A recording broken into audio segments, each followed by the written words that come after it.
A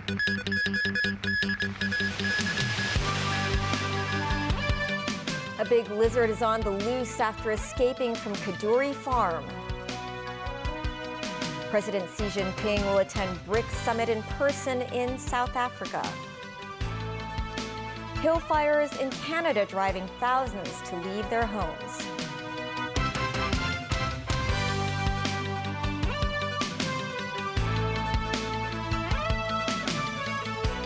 Hello and happy Friday. A 4-foot-long giant lizard has gone missing from Kadoorie Farm and Botanic Garden in the New Territories. The reptile, named Aberdeen, has been missing for over a week. The farm said he's not a threat to people and is urging the public to help find him. Mimo Sangai has more. This is the missing water monitor lizard called Aberdeen. Visitors have been able to see the lizard at Kadoorie Farm and Botanic Garden for the last 8 years. He was rescued from the illegal pet trade in the city. The farm said Aberdeen escaped from a temporary closure during medical treatment for a damaged toe last week. The farm said he managed to push out a wooden panel and squeeze through a small gap.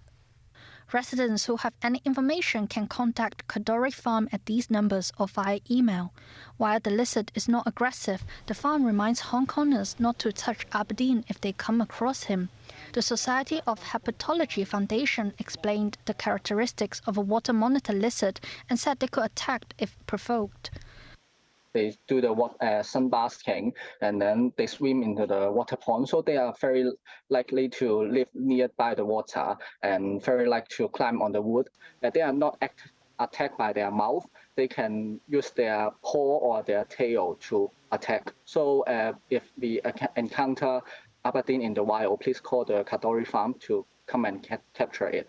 Because Aberdeen is lived with the people for quite a long time. So I think he is quite familiar with the human being. So I think he is not very shy. It may try to maybe sense the environment. So if people see them, please keep calm and stay a quite long distance because they can climb, they can walk very fast. Water monitor lizards are the second largest lizards in the world, slightly smaller than Komodo dragons.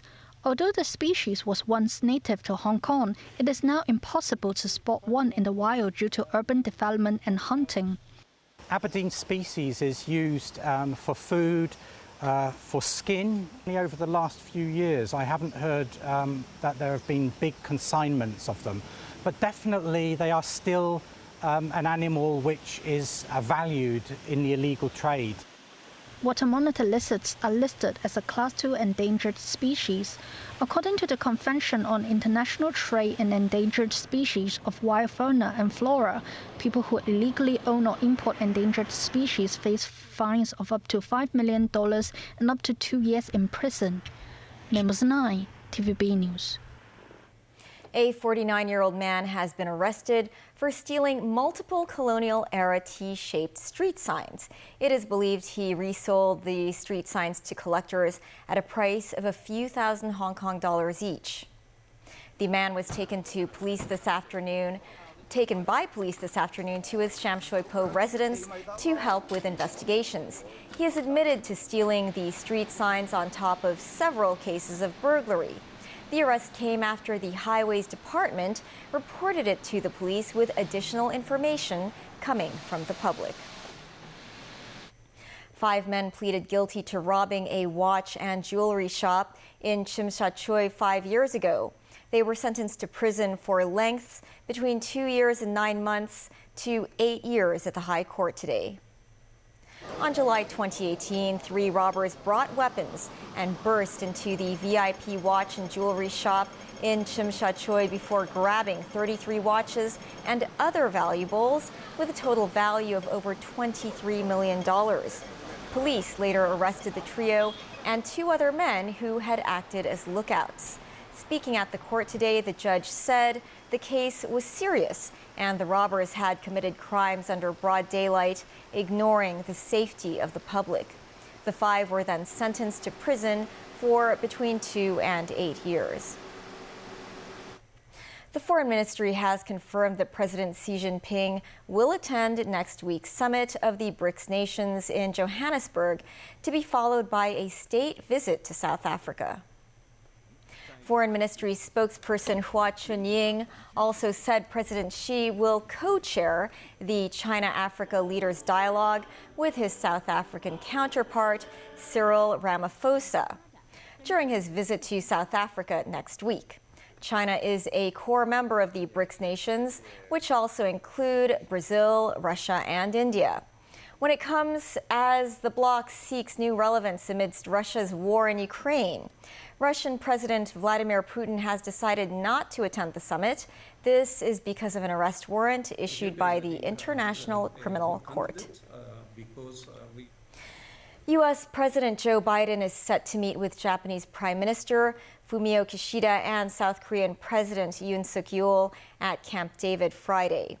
Biden wants to lock in friendly ties between the two countries at the summit, but readiness to shelve grievances will be tested when Tokyo begins pumping water from its Fukushima nuclear plant into the sea. Tracy Furness has more. Japanese Prime Minister Fumio Kishida went out for dinner in Washington, D.C. Thursday before he meets with U.S. President Joe Biden on Friday. The pair will be joined by South Korean President Yoon Suk-yeol for talks at the rustic Camp David presidential retreat in Maryland's Catoctin Mountains. Biden aims to further tighten security and economic ties between Japan and South Korea. He's also looking to use the summit to urge the South Korean president and the Japanese prime minister to turn the page on their country's difficult shared history and deal with the increasingly complicated situation in the Pacific more sympathetically. If you look at the broad efforts of the United States and our allies and partners across the Indo-Pacific region, it's really focused on ensuring that we can all work together in an international rules-based order to ensure stability and security in the region. It's not directed at any one particular nation. If there are nations that choose to try to use coercion and try to create instability or violate sovereign rights, we want to work together with nations to try to prevent that kind of activity.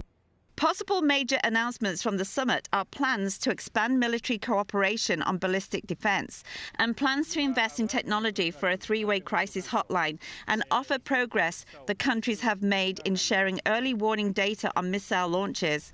They also want to make the summit an annual event. This, as Japan has delayed the release of radioactive water from the Fukushima nuclear power plant into the sea until after the summit to avoid political opposition in South Korea. Tracy Furness, TVB News. The wildfires in Canada are continuing to spread, and there are over 1,000 such fires. Officials have evacuated 20,000 residents from the city of Yellowknife in the central north. Fueled by strong winds, it is a dangerous situation, with Canada experiencing a record number of forest fires this year. David Garrett reports. Yellowknife, the capital of the Northwest Territories, is at most danger. Fires burn strongly just 10 kilometres away. Smoke fills the air. Thousands are being evacuated as a matter of urgency. The City of Calgary has opened a reception centre for Yellowknife evacuees. This is a time when communities step up to help others, and we stand by those in need in this stressful and no doubt scary time. So the emptying out of Yellowknife has begun, mostly by road. The main highway is jammed. There are concerns the road to Calgary could get blocked by the wildfires. These queues at a school are residents waiting for airlifts conducted by the Army. When you see all this, I honestly want to get out of here. It's quite scary because with the smoke, of course, it's actually lightened up a little bit, but the smoke was very, very thick this morning. And so, I mean, it's not a good situation, that's for sure. Brent Salnier was holidaying in the Northwest Territories and had to make his way back to Yellowknife by road. He filmed smoke and dry landscapes. Some areas are already scorched. He then got out on a commercial plane. Captain comes on and essentially says to all the passengers that, yeah, you may start to smell smoke in the air because of the fires as we continue to land. And as you're coming through, what kind of like, you descend in from like the blue skies into essentially the smoke. And it definitely does come in the cabin. It smells like a campfire. Other areas of Canada are experiencing fires too. These images from social media show a hillside on fire near the west coast. British Columbia has evacuated 2,000 from the town of Kelowna. Higher than normal temperatures and drought are fueling the fires, although many are started accidentally by human activity. David Garrett, TVB News. A small aircraft lost control and crashed Thursday on a highway in Malaysia's central Selangor state, killing all 8 people on board and 2 on the ground. 6 passengers, 2 crew and the drivers of a car and motorcycle were killed on Thursday as the chartered plane crashed onto the highway. The transport minister said the plane left the northern resort island of Langkawi and was approved to land at Subang Airport on the outskirts of Kuala Lumpur. The plane veered off its flight path and plunged to the ground in the Shah Alam district. Coming up, Kai Tak Cruise Terminal gets ready to welcome more tourists. Police in Chung Kwan O gear up to fight rise in burglary. Moscow building is attacked by drones as the U.S. approves F-16s for Ukraine.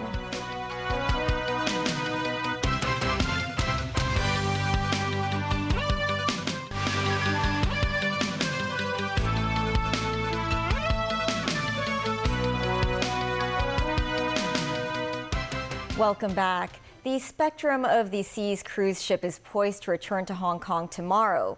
Ahead of the arrival of over 4,000 passengers, some businesses took the initiative to organize a bazaar at the Kai Tak Cruise Terminal. Duty-free coffee shops turned into a Hong Kong-themed bazaar. Co-organized by the Hong Kong Cruise and Yacht Association, this pop-up market is part of the industry's efforts to liven up the terminal. In 2017, an audit report noted travelers' spending at the terminal was lower than expected. Tourism sector lawmaker Yu Pak Leung said there should be a mechanism in place to monitor and review the service quality. To improve the terminal's connectivity, 2 more special bus routes will be in service on Saturday, running between the pier, Tsim Sha Tsui, and Kwun Tong MTR stations. Talks have also been held with taxi drivers to ensure there will be more cabs to pick up passengers at the pier. In the first half of this year, Hong Kong recorded more than 570 burglary cases. That's 50% more than the same period last year. Noting the rise in burglaries, the Chung Kwan O Police District established its first rural patrol cadre formed by volunteer officers aiming to fend off and track down burglars. Jackie Lin reports. A suspected burglar on the prowl, but also on the radar of police. At the team leader's command, officers swooped in on his hideout place, with the burglar eventually subdued and arrested. This drill exercise was carried out by Chung Kwan O Police District's Rural Patrol Cadre, officially launched on Friday. To ease the manpower crunch at the district, the team comprises volunteer officers from frontline units. Drones and other technologies are also used to track down burglars. With the return to pre-COVID normality in Hong Kong and the full resumption of cross-border travel, some persons coming down from the mainland and may be responsible for some crimes of the rural burglaries. And of course, many people in Hong Kong going overseas or up to the mainland, so houses are empty, so they make easy targets for burglars. Police noted there are also recent cases in which village houses were burgled even when residents were still awake, so it's vital for people to stay alert. They can act as our eyes and ears on the ground 24/7 when there's no police there. Police said citizens could install motion-detecting security cameras at their homes, which could not just facilitate police arrests of burglars, but it could also alert them right away when there's a break-in. Jackie Lin, TVB News. A chunk of concrete fell from a building in Sanpo Kong on Friday morning. No one was injured. A 1 meter by half meter piece of concrete fell off a building on Yin Hing Street around 8 a.m. Firemen arrived at the scene and checked the canopy to see if any pieces of concrete were at risk of falling. The housing department is investigating the incident. The United States has approved sending F-16 fighter jets to Ukraine from Denmark and the Netherlands to defend against Russian forces as soon as pilot training is completed. Meanwhile, a drone attack that Russia said was conducted by Ukraine damaged a building in central Moscow. Daniel Rao tells us more. U.S. Secretary of State Antony Blinken has sent letters to his Danish and Dutch counterparts giving assurances that the United States will expedite approval of transfer requests for F-16s to go to Ukraine when the pilots are trained. Blinken said it remains critical that Ukraine is able to defend itself against ongoing Russian aggression and violation of its sovereignty. A coalition of 11 countries was due to start training Ukrainian pilots to fly the F-16 fighter jets this month in Denmark. Copenhagen's acting defense minister Troels Poulsen said in July that the country hoped to see results from the training in early 2024. Meanwhile, a drone attack Russia said was conducted by Ukraine damaged a building in central Moscow early on Friday. Moscow Mayor Sergei Sobyanin said Russian air defense systems shot down a drone and its debris fell on the city's expo center. The expo center is a large space used for massive exhibitions less than 5 kilometers away from the Kremlin. The Russian Defense Ministry and Mayor Sobyanin said no casualties were reported. Elsewhere, the first vessel that used Ukraine's Black Sea corridors crossing through Turkey's Bosphorus Strait. The Hong Kong-flagged Joseph Schulte container ship that left the Russian-blocked Ukrainian Black Sea port of Odessa earlier this week had been in the port since February 23, 2022, the day before the start of Russia's full-scale invasion of Ukraine. Ukraine announced last week a humanitarian corridor in the Black Sea to release cargo ships that have been trapped in its ports. This after the termination of a United Nations brokered grain export deal last month. Kyiv said the corridor will be primarily used to evacuate ships that were stuck in Ukrainian ports. Russia has not indicated whether it would respect the shipping corridor. Daniel Rao, TVB News. In Hawaii, Maui's emergency management chief has now resigned a day after refusing to admit fault for not activating the sirens in last week's fatal wildfire. Some Maui residents said lives could have been saved had the emergency sirens been activated. This report from NBC News. Tonight, the number of victims from the burn zone keeps climbing. More than 100 dead and 1,000 still unaccounted for. As the head of Maui's emergency operations faces the public for the first time since the disaster.